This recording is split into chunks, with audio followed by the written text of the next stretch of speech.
मेरे पापा जो हैं वो पिछले 4-5 सालों से मुझे मोलेस्ट कर रहे थे और स्टार्ट से जो उनकी मानसिकता है वो मारपीट गाली गलौज वो स्टार्ट से ही उनका रहा है।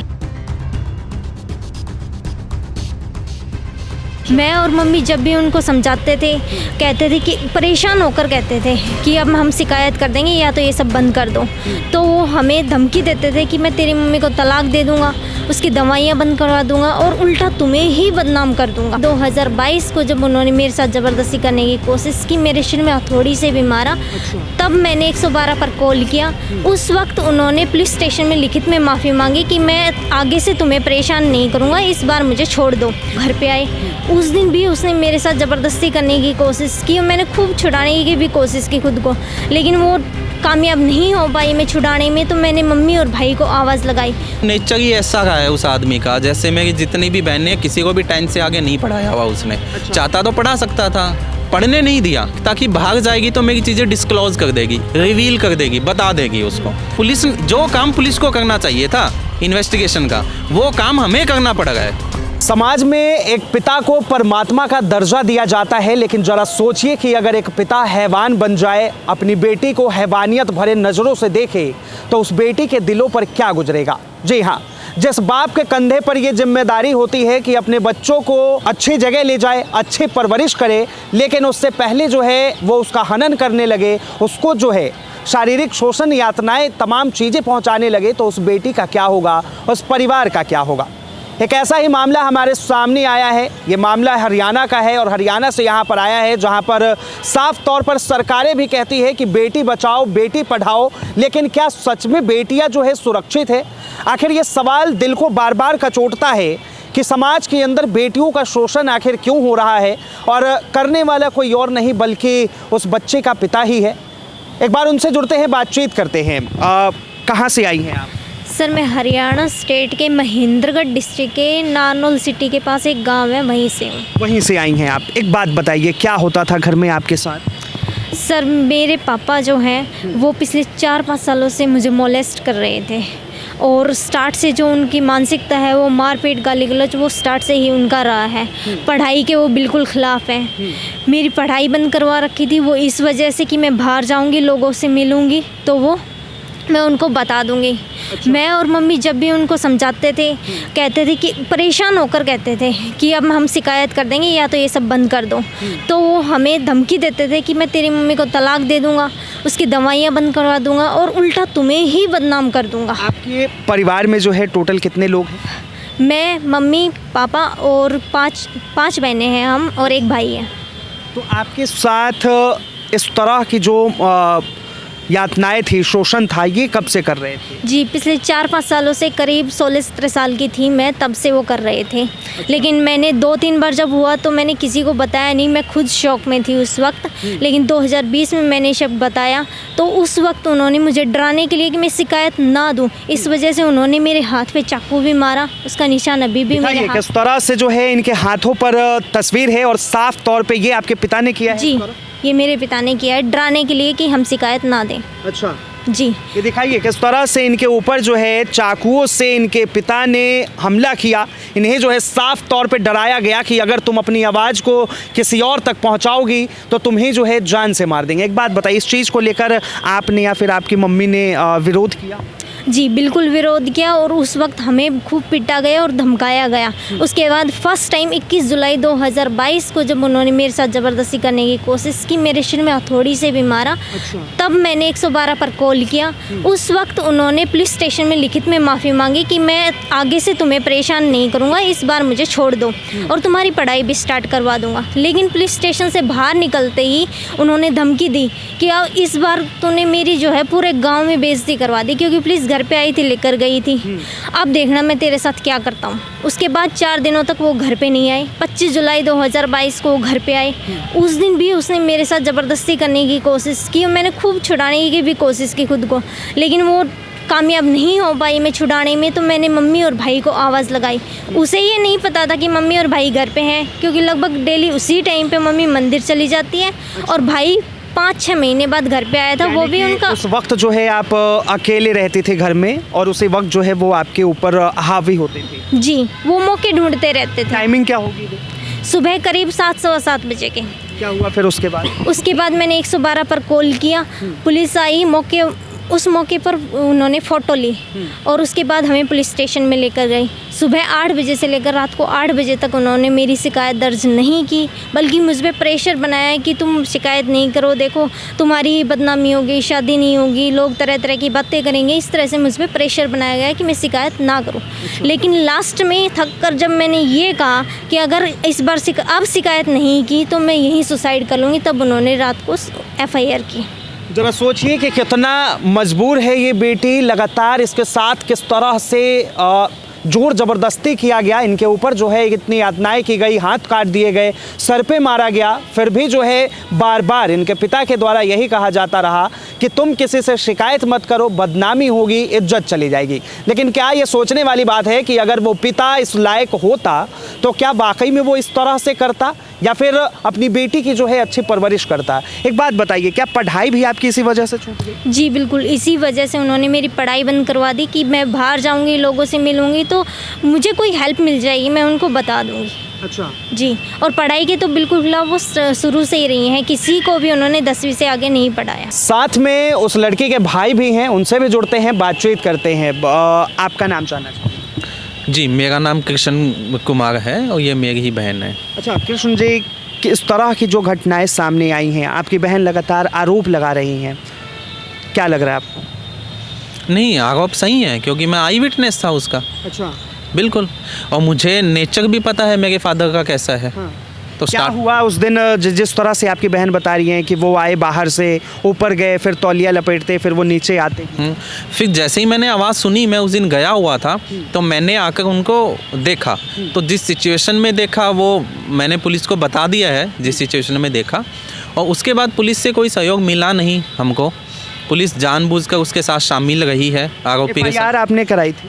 FIR रात को 8 बजे पुलिस ने की थी। पहले उन्होंने ट्राई किया हम किसी तरह वापस चले जाएं इस केस को लेकर, अच्छा, कॉम्प्रोमाइज़ कर लें कुछ भी। जब हमने नहीं किया, उस सिस्टर ने धमकी दी कि आई विल कमिट सुसाइड यदि अभी भी आपने नहीं किया तो। तब जाके उन्होंने FIR किया। FIR में क्या लिखा उन्होंने? क्या उनकी गिरफ्तारी हुई? नहीं हुई। नहीं। उन्होंने FIR होने के बाद 1 महीने 1.5 महीने तक भी बेल नहीं ली।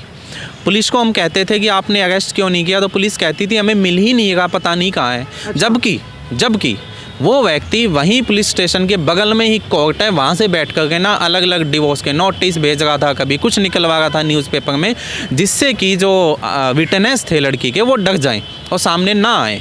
उसने आपके अगेंस्ट यदि FIR होगी तो सबसे पहले आप बेल लोगे।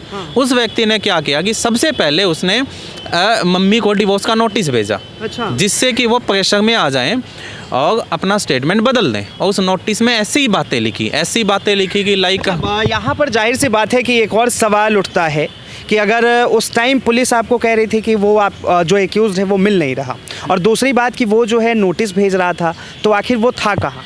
वो साफ साफ दिख रहा है कि पुलिस चाहती नहीं थी कार्रवाई करना। नहीं, यदि वो ये, मेरे पास नोटिस है रिटर्न 10 अगस्त का, FIR होगी 25 फरवरी की, 10 अगस्त का नोटिस है। 6 अगस्त को वो एक न्यूज़पेपर में निकलवाता है। वो काम वो खुद ही तो कर रहा था, और ये सब पुलिस स्टेशन के बगल में ही है कोर्ट भी, वहाँ से बैठ के उसने नोटिस भेजा है। और वो इस दौरान गांव में खुला घूमा है, बहुत सारे लोगों को लेकर प्रेशर बनाया है सिस्टर पर, बहन पर, उनके बारे में गलत बातें की है। तो ऐसा कैसे हो सकता है नहीं मिला? जरा सोचिए कितने शर्म की बात है कि किस तरह से एक अपराधी जिसके ऊपर आरोप लगा हो अपनी बच्ची के साथ गलत करने का, और वो लगातार खुलेआम घूम रहा हो, और हरियाणा पुलिस के हाथ जो है बिल्कुल खाली पड़े हुए थे तमाम सबूत होने के बावजूद। अब ये साफ तौर पे हरियाणा पुलिस से सवाल पूछा जाना चाहिए कि क्या हरियाणा पुलिस इतनी नाकाम हो गई है कि एक बच्ची को जो है इंसाफ नहीं दिला सकती? क्या हरियाणा पुलिस के हाथ में तमाम सबूत होते हुए भी आखिर किस चीज़ का उसे डर था कि उन्होंने जो है उसकी गिरफ्तारी नहीं की? एक बात बताइए, ये पूरा मामला हुआ, आपके पास रिकॉर्डिंग है, सब कुछ है, फिर भी पुलिस कार्रवाई क्यों नहीं कर रही? अब सर पुलिस ने कार्रवाई क्यों नहीं की वो तो पुलिस ही बता पाएगी, क्योंकि इसीलिए हम मीडिया में लेकर आए हैं। इसको लेकर आप डीएसपी जो है एडिशनल जो है इन लोगों से आपने मिलने की कोशिश? हाँ सर, हम डीएसपी के सामने गए थे, उन्होंने कुछ ऐसी ऐसी बातें कही थी आईओ को कि ऐसा ऐसा करना, लेकिन आईओ ने कुछ फॉलो नहीं किया। कौन है आपका आईओ? थाना कौन सा लगता है? जी, थाना ये नागनौल में सदर थाना आता है, उसमें आईओ है। इन्वेस्टिगेशन स्टार्ट की थी एएसआई बीरमती नाम की एक पुलिस था वहाँ पर, फिर उनका बीच में ट्रांसफ़र हो गया तो टेक ओवर किया एएसआई रश्मि ने। जब वो कोई भी काम नहीं कर रहे थे, इन्फॉर्मेशन हाइड कर रहे थे, तो हमने एक एप्लीकेशन लगाई और हमने कहा कि आईओ काम नहीं कर रहा है, हमें दूसरा आईओ दीजिए। तो एक आईओ आई जिसका नाम है एएसआई पिंकी, तो उससे जाकर मैं खुद मिला कुछ लोगों को लेके और मैंने बताया कि ऐसे ऐसे उन्होंने कुछ भी नहीं किया। तो उन्होंने ये कहा कि जो ऑलरेडी जो एएसआई हैं रश्मि, वो रिपोर्ट बना चुकी हैं। अब यदि मैं कोई डिफरेंट रिपोर्ट बना दूंगी तो आप उस पर केस कर दोगे कि उसने गलत हमारी बना दी थी। तो मैं तो अपने पुलिस डिपार्टमेंट को ख़राब नहीं करूँगी, मैं ऐसी रिपोर्ट बनाऊँगी जैसी उसने बनाई है, मैं अलग नहीं करूँगी। और दोनों ने मिलकर के ना फाइनल जो रिपोर्ट बनाई, ये मेरे हाथ में है, मैं आपको दिखाऊँगा। आपको सुनकर पढ़कर समझ में आ जाएगा कि ये कितनी झूठी रिपोर्ट है। कोई इन्वेस्टिगेशन नहीं हुआ, पूरे तरीके से ये रिपोर्ट पढ़ के आपको पता चल जाएगा कि आपके केस को जो है कहीं ना कहीं घुमाने की सिर्फ कोशिश की। सिर्फ घुमाने की कोशिश की कि इनको एक साथ 4-5 केस में फंसा दो, 2-4 केस कर दो ताकि उसी में घूम के रह जाए, जो मेन मुद्दा है वो नीचे दब जाए। अच्छा, लगातार इस चीज़ को लेकर जो है आपने बताया भी कि किस तरह से आप लोगों के ऊपर दबाव बनाया जाता रहा, मम्मी को धमकी देना, आपके सिस्टर को धमकी देना या फिर आपको धमकाना। जी, अब मैं दिल्ली में होता हूँ, घर पे मेरी मदर होती है, सिस्टर होती है। मदर बिल्कुल इलिटरेट है, उनको नहीं पता है बिल्कुल भी, बीपी है और डायबिटीज़ की वो पेशेंट है। तो वो एक्यूज्ड आरोपी क्या करता है, उसके जो गवाह हैं, जैसे किशनलाल नाम के गवाह है इस रिपोर्ट में, गीताराम गवाह है, वो किशनलाल के साथ जानबूझकर वहीं आता है, उसी रास्ते पर आता है जिस रास्ते से मम्मी को सिस्टर को जाना होता है। कुछ आइटम जैसे ग्रोसरी के आइटम लाने के लिए जाना है, टेम्पल जाना है, वहीं बैठा मिलता है 4-5 लोगों को लेकर, ताकि इन पर एक प्रेशर बना रहे, इनका मोरल डाउन हो। कौन है आपके फादर के साथ, कौन सपोर्ट कर रहा है आपके फादर? जी देखिए, मैं आपको बताता हूँ कि जब उसको पुलिस में बुलाते थे थाने में या डीएसपी, तो वो अपने साथ 8-10 लोगों को लेकर जाता था, केवल प्रेशर बनाने के लिए। क्यों? क्योंकि लड़की ने ये कहा डीएसपी सर को कि सर मैं उन्हीं के सामने अपना स्टेटमेंट दूंगी जो मौके पर थे, आप उन्हीं को बैठाइए। जब डीएसपी सर ने पूछा कि जो मौके पर थे वो बैठो, बाकी सब निकल जाओ, आप बिलीव नहीं करोगे पूरा कैबिन खाली हो गया। तो वो क्यों गए थे? पेशे से करते क्या? वो रिटायर्ड हैं डी ग्रुप से, गवर्नमेंट हरियाणा गवर्नमेंट से, तो रिटायर्ड हैं, 2017 में हो गए थे और अभी तो वो बस कुछ भी नहीं करते हैं। अभी आप क्या चाहते हैं कि इस पूरे मामले में जो है लगभग 8-9 महीने के तकरीबन हो गए, क्या चाहते हैं अभी? जी, मैं क्या चाहता हूँ मैं आपको बताऊंगा। उससे पहले मैं एक बार ये जो रिपोर्ट मैंने निकलवाई है, पुलिस ने जो इन्वेस्टिगेशन किया इस 9-10 महीने में, वो रिपोर्ट क्या निकल के आई है वो मैं एक बार बताना चाहता हूँ आपको, क्योंकि उस रिपोर्ट से पता चल जाएगा कि कितना बड़ा गेम खेला गया जिसमें आरोपी और पुलिस वाले शामिल गए। इसकी आईओ जो है वो शामिल थी। सर, ये पुलिस स्टेटस रिपोर्ट पुलिस ने जब नहीं दे रही थी तो मैंने कोर्ट के थ्रू मंगवाई, और इसमें देखिए पुलिस ने ये रेकमेंड करने की कोशिश की, ऐसा बनाने की कोशिश की कि ये केस में सच्चाई नहीं है। इसके लिए उन्होंने ये कहा कि हमें ना इन्वेस्टिगेशन की हमने इसकी, और हमें 3 पॉइंट मिले। फर्स्ट पॉइंट, जब पुलिस को कोई भी सॉलिड एविडेंस नहीं मिला इस केस को कैंसिल करने के लिए या झूठा बनाने का, तो उन्होंने एक लाइन क्या इसमें लिख दिया कि ऐसा इस लड़की ने पहले भी कई बार शिकायतें की है। अच्छा, हमने जांच की है, पहले भी झूठी पाई गई थी। अच्छा, तो इसलिए हमें आपके सिस्टर को जो है झूठी बना दिया गया, बनाने की कोशिश की गई उन्होंने, ठीक है, कि और पहले भी शिकायतें की हैं, हमने जांच की है, झूठी पाई गई थी, इसलिए हमको लगता है कि ये भी झूठी है। अब सर कमाल की बात ये, पहले शिकायत ही नहीं की थी कभी, पहले केवल 21 जुलाई को 4 दिन पहले हुई थी जो रजिस्टर नहीं हुई थी, उसमें उसने माफ़ी मांग ली थी, और उसमें ऐसी कोई मोलेस्टेशन की शिकायत ही नहीं थी। तो पुलिस ने क्यों लिखा? मैंने वही पुलिस ने लिखा, मैंने उसी ज़िले के डीएसपी ऑफिस से ये निकलवाया। इसमें आप देख लीजिए क्या आया है कि लड़की ने तो शिकायत की नहीं थी। तो अब इससे क्या पता चलता है? अब मैं आपके मीडिया के, आपके चैनल के माध्यम से उस एएसआई है, रश्मि है, उससे पूछना चाह रहा हूँ कि वो दे वो कॉपी, किस दिन की थी पहले और क्या जांच की थी। नहीं है तो उसने क्यों लिख दिया इसमें? अब इस तरह से जो है सवाल उठता है कि आखिर बड़े विश्वास और भरोसे के साथ एक पुलिस ऑफिसर को किसी भी एफआईआर में आईओ बनाया जाता है, मकसद ये होता है कि उसमें जो है जो लोग हैं उन्हें सही तरीके से उनके ऊपर जो है रिपोर्ट बनाई जा सके, उनकी रिपोर्ट जो है कोर्ट के अंदर पेश हो और उन्हें जो है इंसाफ मिल सके। लेकिन ज़रा सोचिए कि पुलिस किस तरह से गुमराह करती है, पुलिस पूरे मामले को किस तरह से घुमाती है, ये सोचने पर आपको मजबूर कर देगी। दूसरा क्या है सर? जी, दूसरा पॉइंट उन्होंने ये बनाया, एक व्यक्ति है जो कुछ रिलेटिव में आता है हमारे, जिसका नाम है गित्ता राम नाम है, और उधर हमारे ज़िले में ही गांव है बुच्चावास, वहाँ का वो रहने वाला है। उससे एक्यूज्ड ने, आरोपी ने ये गवाही दिलवाई, झूठी है, उसके मैं सबूत भी दूंगा। उसने जाके ये गवाही दी कि ऐसा है, कुछ 1-1.5 साल पहले ना मेरे खिलाफ भी शिकायत की थी। अच्छा। और कुछ पैसे वैसे मैंने दिए, या पहले मांगता था वो छोड़े। किसको पैसे दिए? लड़की को। अच्छा। ठीक है, तो वापस ले ली। और एक बात वो कही उसने कि लड़की ने मेरे खिलाफ की, और लड़की की मम्मी ने मेरे पिता, जिसका नाम अमरनाथ है, उसके खिलाफ की। आप देख सकते हो कि वो शिकायतें वहाँ दरख्वास्त दी गई है, रजिस्टर्ड हुई है, ये आईओ लिख गई है। सर, जब वो व्यक्ति ये बात बोल रहा था ना, मैंने डीएसपी सर को बोला था कि इस व्यक्ति से कॉपी ले लो, शिकायत तो रजिस्टर्ड होती है ना सर, कॉपी मिलती है थाने में। आप पासपोर्ट बनता है तो भी रिकॉर्ड चेक करवाया जाता है थाने का, इसी के बेसिस पर तो करते हैं ना शिकायत।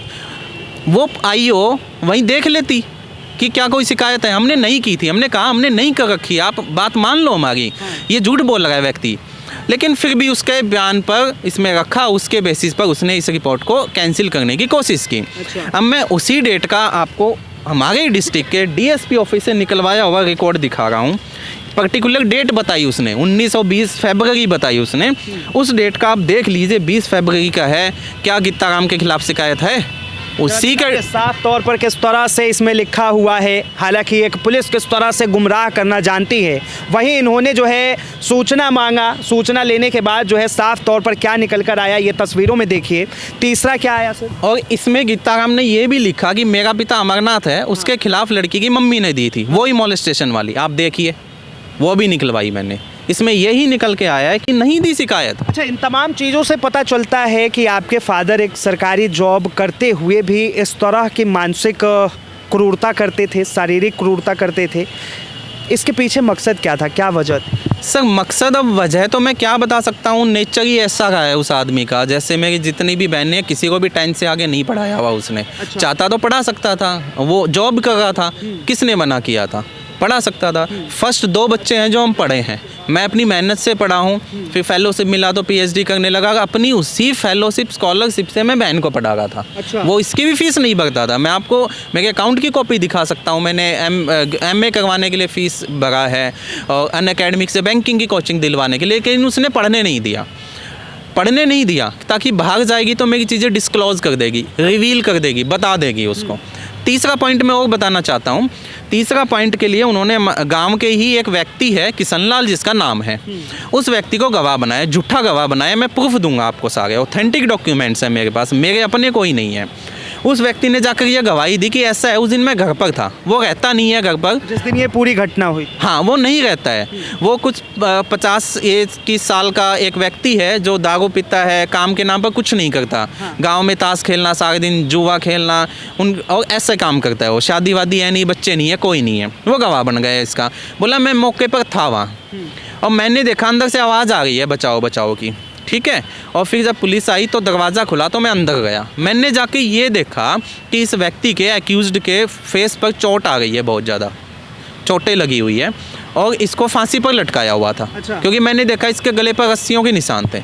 मतलब उन्होंने सच्चे केस को झूठा बनाने की कोशिश की। तो ये स्टोरी उन्होंने बनाई है, सारी स्टोरी ना, लेकिन स्टोरी बनाने के लिए एविडेंस भी देने होंगे। मैंने आईओ को कहा पहले तो इस व्यक्ति से ये पूछो कि जब इसने बचाओ बचाओ की आवाज़ सुनी तो उसने क्या एक्शन लिया। इसको तुरंत फ़ोन करके बुलाना चाहिए था पुलिस को। और दूसरी बात, आते ही पुलिस ने फ़ोटो भी ली थी। आप इसकी बात मानने से पहले ये कह रहा है मैंने भी उसी वक्त फ़ोटो वो देखा चेहरा उसका, तो उसी वक्त फ़ोटो भी ली गई थी, उसमें भी आएगा। लेकिन आईओ ने, जिसका नाम रश्मि है, जिसने इन्वेस्टिगेशन की है, जानबूझकर लड़की की वो फ़ोटो निकाल दी फाइल में से, और उसने ये बोला, इस रिपोर्ट में पुलिस ने ऐसा भी नहीं लिख रही है कि लड़की के बुलाने से हम गए थे। अच्छा। उन्होंने ये दिखाने की कोशिश की है कि पड़ोसी ने फ़ोन करके बुलाया था। अच्छा। और पड़ोसी किशनलाल ने ये भी बोल दिया कि मैंने फ़ोन किया था बचाओ बचाओ की आवाज़ सुन के। हाँ। अब सर, मैंने कहा कि आप कॉल डिटेल रिकॉर्ड निकलवा लो। हाँ। ऐसा है तो जब पुलिस, जो काम पुलिस को करना चाहिए था इन्वेस्टिगेशन का, वो काम हमें करना पड़ रहा है। ये कॉल किसने की है? ये कॉल लड़की ने खुद किया था कि मेरे साथ ऐसी घटना हुई है, आओ मुझे बचाओ, इस आरोपी को पकड़ के लेके जाओ। जब पुलिस ने ये काम नहीं किया, ये कॉल डिटेल रिकॉर्ड नहीं निकलवाई और पूरे तरीके से उसका आरोपी का साथ दे रही थी, तो मुझे ये सारे डॉक्यूमेंट निकलवाने पड़े। अब ये कॉल डिटेल रिकॉर्ड है, आप देख लीजिए, इस पर क्लियरली लिखा हुआ है कि 7:23 पर कॉल किया गया, ये नंबर है जिससे कॉल हुआ, ये नाम है, पूरी डिटेल है इसमें। जरा सोचिए किस तरह की इनके साथ बर्बरता हुई, किस तरह की क्रूरता हुई, उसके बावजूद भी लगातार इनके पास पूरे सबूत होने के बावजूद भी पुलिस ने किस तरह से जो आरोपी है उसका साथ दे रही है। जिस बच्चे को इंसाफ मिलना चाहिए, ये भाई लगातार अपनी बहन के साथ घूम रहा है इसे उम्मीद में कि इसको जो है इंसाफ दिलाया जा सके। इस बात को जो है राष्ट्रीय महिला आयोग तक ज़रूर पहुंचाना चाहिए कि आखिर देश के अंदर जो है एक लड़की के साथ, एक महिला के साथ किस तरह से क्रूरता होता है। और हालांकि वो जो है ग्रुप डी के कर्मचारी भी रहे हैं और साफ तौर पर उनकी मानसिकता सोचने वाली है कि आखिर समाज में किस तरह के ये पिता जो है पिता के रूप में दुश्मन पल रहे हैं। फिलहाल के लिए इतना ही। कैमरा जर्नलिस्ट शिवम शर्मा के साथ मैं Vinayak Kumar, Delhi up to date.